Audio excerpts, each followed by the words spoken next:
Good evening, everybody. Happy Memorial Day. But we got some news here today regarding the current conflict in Syria. And this is coming from Haaretz, which is a liberal outlet from Israel. As you can see here, it says Israeli airstrikes target Damascus, Syrian state media reports. And airstrikes attributed to Israel targeted Syria's capital city last Sunday, the first such strikes in nearly a month. Syrian state media reported. Syrian air defenses responded to the strikes in the vicinity of Damascus and shot down some of them. State news agency SANA reported the attack caused only material damage, it said. The last suspected Israeli airstrike on Syria was on May 2nd, targeting the international airport in the northern Syrian city of Aleppo. The attack killed one Syrian soldier and put the airport out of commission, state media said at the time. There was no immediate statement from Israeli authorities regarding Sunday's strikes on Damascus. Britain-based opposition war monitor, the Syrian Observatory for Human Rights, said Israeli missiles have targeted sites used by the Lebanese militia group Hezbollah, which is allied with the Syrian government, and that ambulances had transported people wounded in the strikes. The observatory said the attack was the 17th by Israel on Syrian territory since the beginning of the year. Israel, which has vowed to stop Iranian entrenchment next door, has carried out hundreds of strikes on targets in government-controlled parts of neighboring Syria in recent years, but rarely acknowledges them. However, Israel's defense minister, Yoav Gallant, said earlier this month in an address at a security conference that the new Israeli government has greatly increased the number of strikes on Iranian targets since taking office late last year. I'm going to talk about that in a minute. Last week, an Israeli army spokesperson said in a statement that an Israeli drone conducting a surveillance mission in Syrian airspace came under fire by small arms, and Israeli forces responded with machine gun fire. Now, there's a lot to unpack here because there's a lot of history regarding these two countries. Now, there's more involved, like Lebanon. I'm going to talk about Syria and Iran for the time being, and of course, Israel, the antagonist here. Just want to make something clear. It's not going to be an anti-Israeli video. It seems that we have, just like what we have in Ukraine, with Russia, Ukraine, the United States all having dirty hands, Israel, Syria, and Iran having dirty hands. When I say that, I'm not implying that the people are evil. I'm talking about the governments who are controlling the military for their own agendas. This is what's happening all around the world. The governments do not represent the people, even though the irony is that the people represent the government. How do these governments get in power? Through the voting bloc of the people. But that's, the people's fault is that this is the only government we have. No, it's not. If the statement is true about the United States, is that the government is for the people, by the people, well then, the people should demand a new form of government. And until you do that, nothing is going to change. Now, with Israel and Syria have technically been in a state of war since 1948, when both countries came into being. They have fought each other over the years in the 1948 Arab-Israeli War, the 1967 Six-Day War, and the Yom Kippur War in 1973. So there's a lot of history here, especially with the Assad family. But since about 1974, after the Yom Kippur War, there's been a tentative ceasefire between the two countries. And both countries have been at odds with one another and have broken the ceasefire every once in a while, which we saw in the 1982 Lebanese War and the Lebanese Civil War. Now, throughout the last couple of years, we have seen a rise in Israeli interference with what's going on in Syria because since the Arab Spring in 2011, we have seen a rise in jihadist Salafi terrorism in the Arab Republic. Countries such as Libya, Syria, Iraq, which underwent 2 civil wars after the invasion of the United States. And basically, what we saw was a rise in really ultra Salafist groups like Tahrir al-Sham, or the Islamic State, and the Levant, or the al-Nusra Front. These are all basically, for the exception of the Islamic State, these are basically al-Qaeda affiliates that branched off into groups. And with the Syrian-controlled side of the Golan Heights and the Golan Neutral Zone and the Hezbollah involvement in the Syrian civil war, fighting off against these Syrian jihadists and these foreign Arabs that are secretly, covertly funded by the U.S. and Saudi Arabia, the Gulf, providing weapons to these Salafists in the hopes of overthrowing the Assad government, which Israel is also secretly involved. And there was an article written back in 2017 regarding the Syrian war, in which you had these Salafist groups. Now, I'm going to show you the article in question here. And as you can see, this is something from the Jerusalem Post. Israeli Defense Minister to Syria: don't test us. Israeli Defense Minister Avigdor Lieberman had stern words for Syria after spillover from the Syrian civil war landed in Israeli territory for the 5th time in 1 week. Now, this is July 3rd, 2017. Now, I want to point out this area here. Lieberman stressed that the rebels are not our friends, the rebels being these jihadists. Remember the Mujahideen in 1979? Rambo Part 3 in 1983 made a film, called them freedom fighters.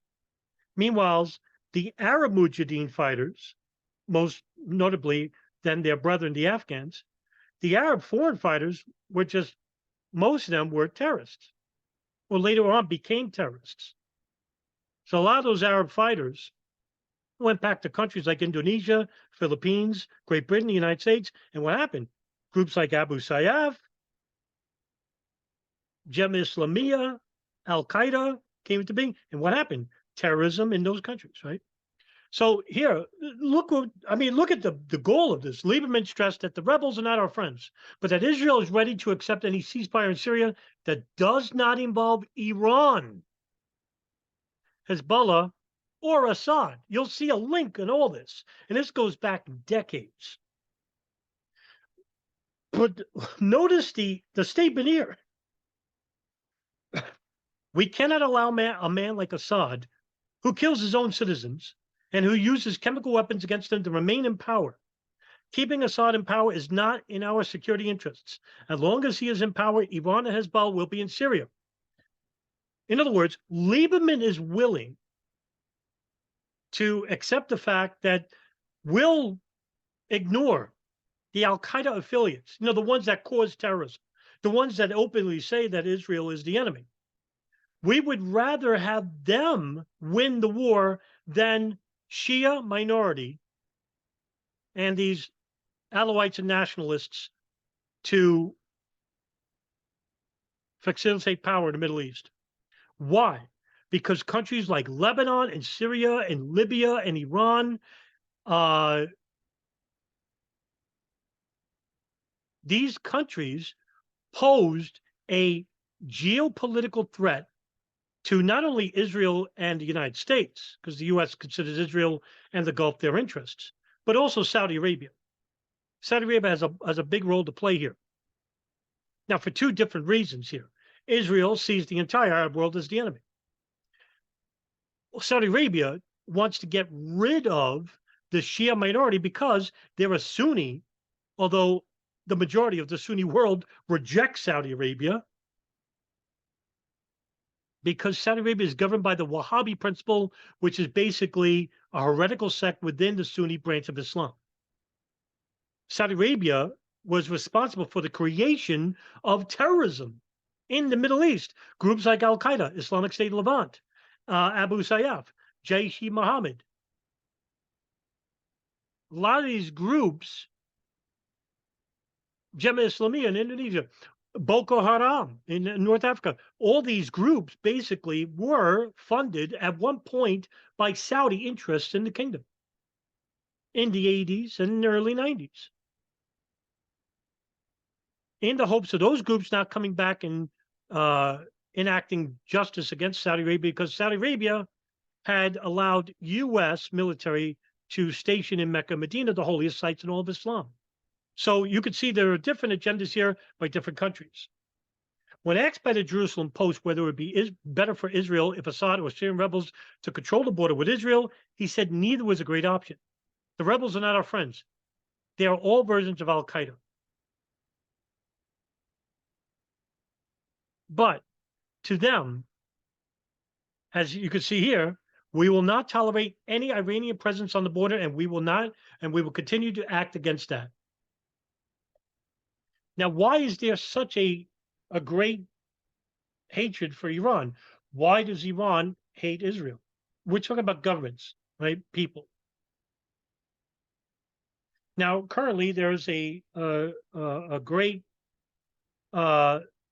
civil strife within Iran currently between the mullahs of Iran. By the way, the mullahs wouldn't be there if the United States basically didn't implement a puppet leader in Reza Pahlavi, the Shah of Iran, who was overthrown in 1979 by Ayatollah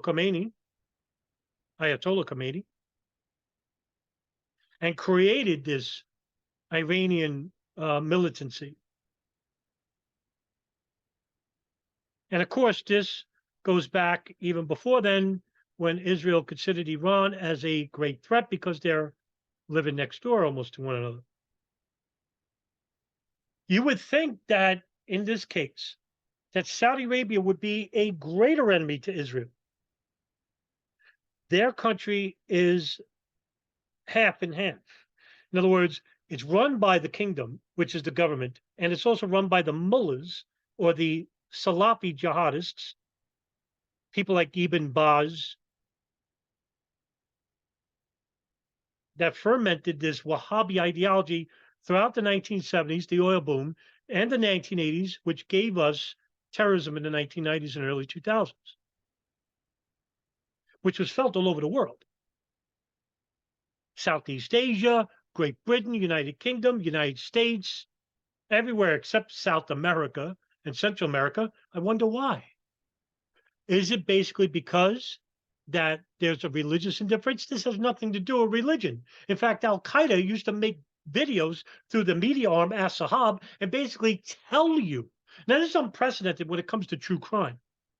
When it comes to a criminal nature, rapists, murderers, thieves, they don't tell you what they're going to do beforehand. But with Arab Islamic fundamentalism, it is a very unique perspective, because what they'll do is they'll tell you why they're attacking you. And it has nothing to do because women are wearing short skirts or that men are practicing a different faith. No, has nothing to do with that, or that you're apostates, or that you're like me, an atheist. No, they're attacking you because of your foreign policy. And not just your foreign policy, but a foreign policy to an ally in Israel. Saudi Arabia is also mentioned. I mean, from people like Osama bin Laden, Abu Nidal, Abu Bakr al-Baghdadi of the Islamic State, Abu Musab al-Zarqawi, the creator of the Islamic State, the 9/11 hijackers who made the martyrdom videos. Nothing to do with religion. And what did the State Department say? It has everything to do with religion. Why? Why are they hiding this? Because they don't want the public to know about our disastrous foreign policy with two allies who have a truly reprehensible domestic policy, as well as a disastrous foreign policy.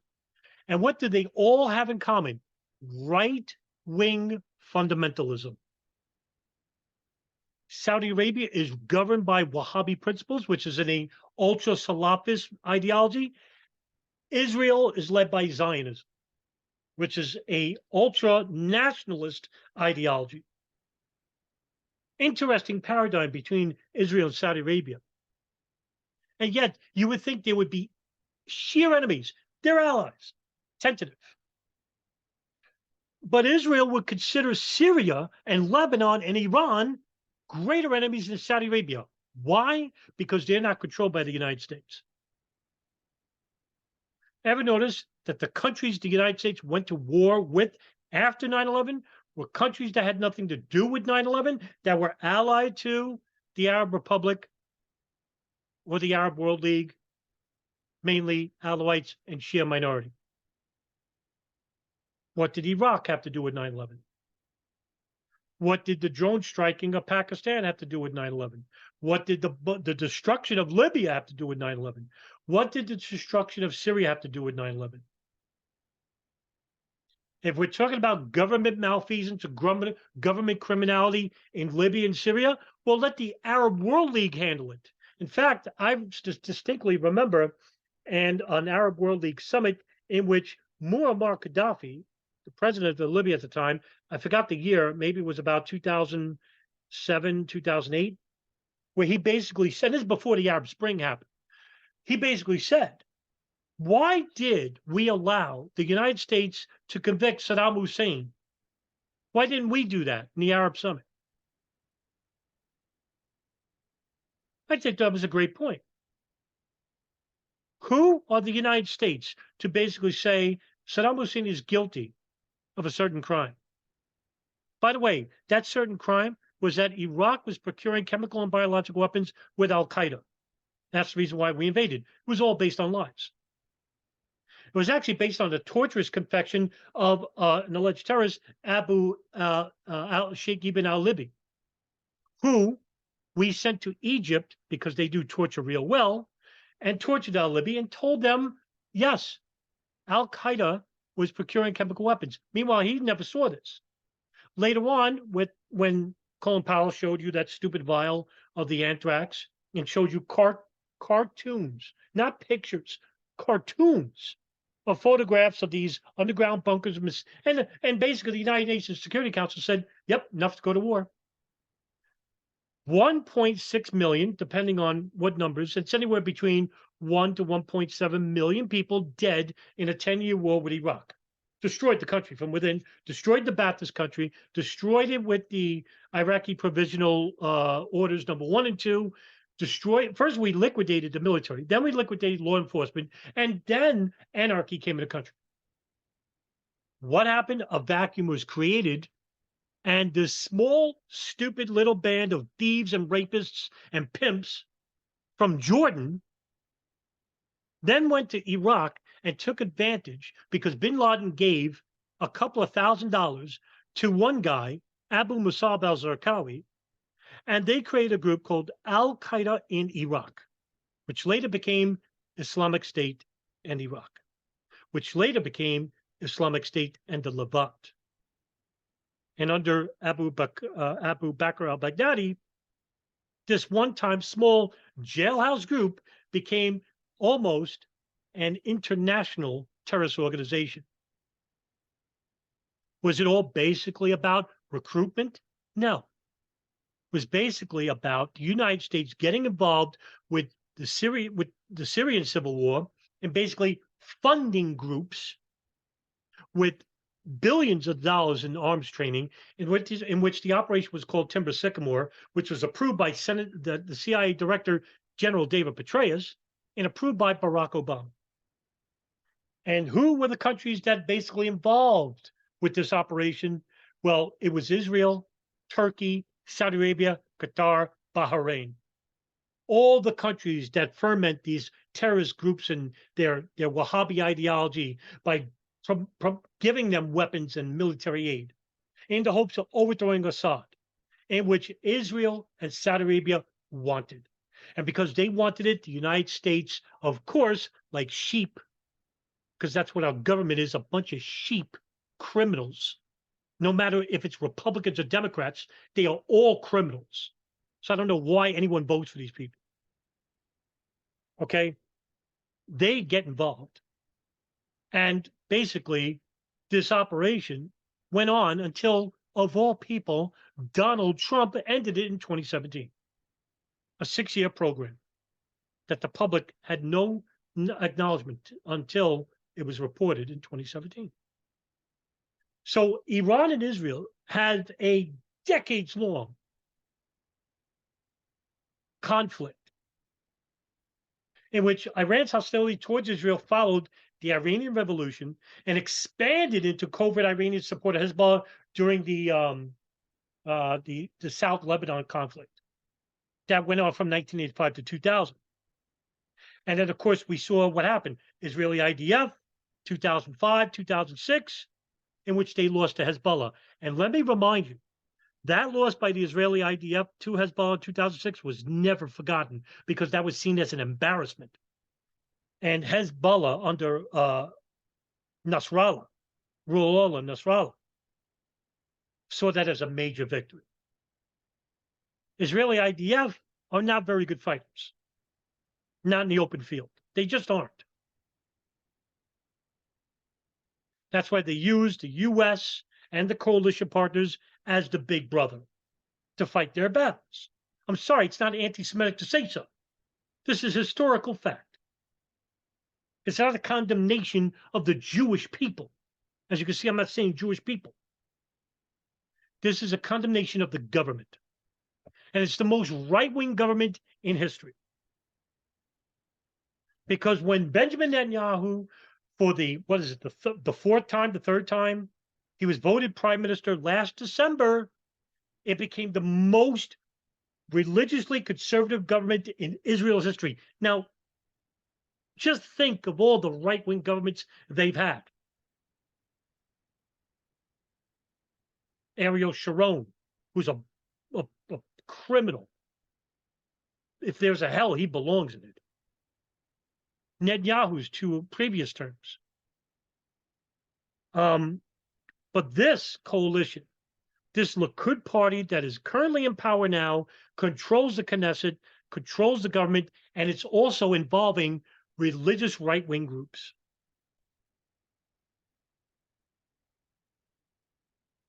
And this coalition made up of Jewish ultranationalists and religious parties has already prompted a lot of backlash in Israel. So there's a lot of good Jews in there, more good than bad, because you could look on Twitter and YouTube, there are tens of thousands that are protesting against this ghoulish government under Netanyahu. They're sick of it. Here's a guy who should have been in jail for corruption 2 years ago when he was charged for corruption. How the hell is he prime minister?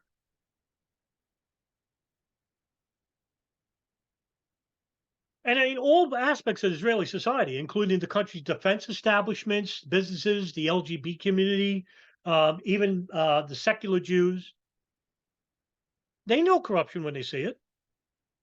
How come we don't do it? No, we're actually in the streets like a bunch of idiots fighting for representation of the Democrats and Republican parties.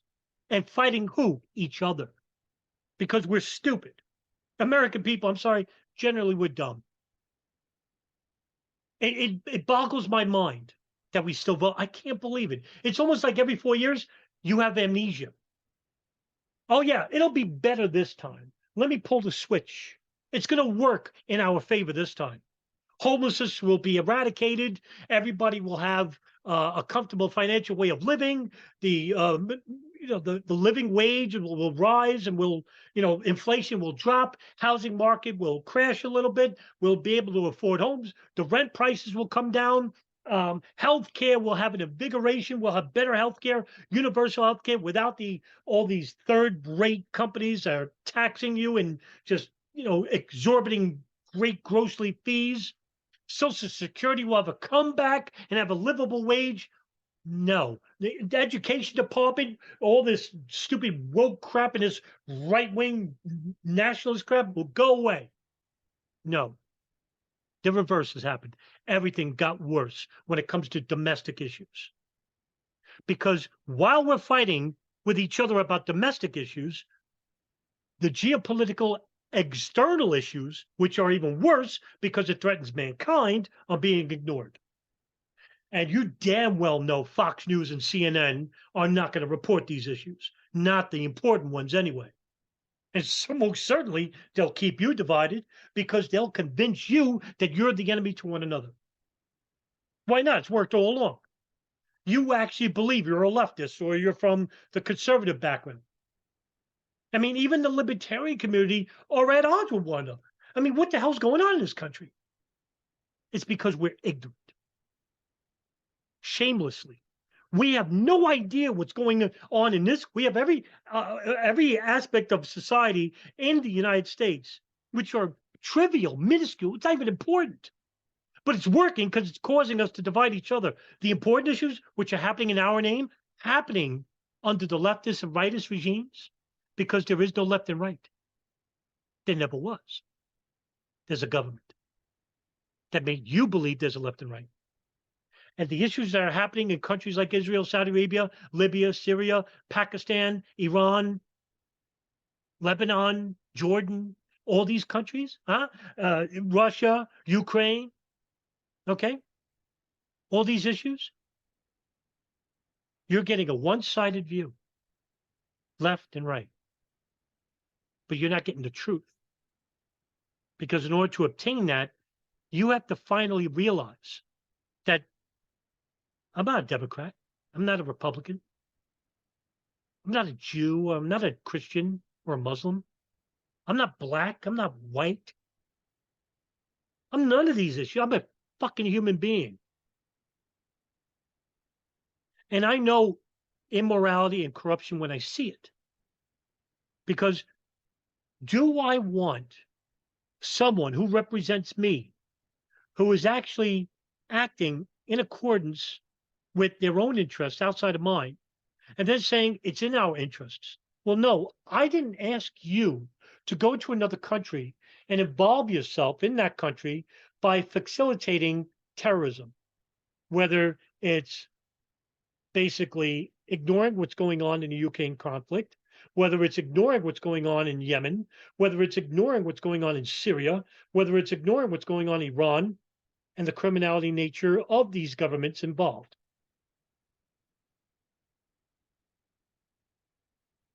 If the governments are for the people, by the people, what does that say about the people who keep voting in for these governments, in which you later on will complain that they're not working or serving your best interests, but meanwhile, you won't do nothing to change it, but you will fight each other.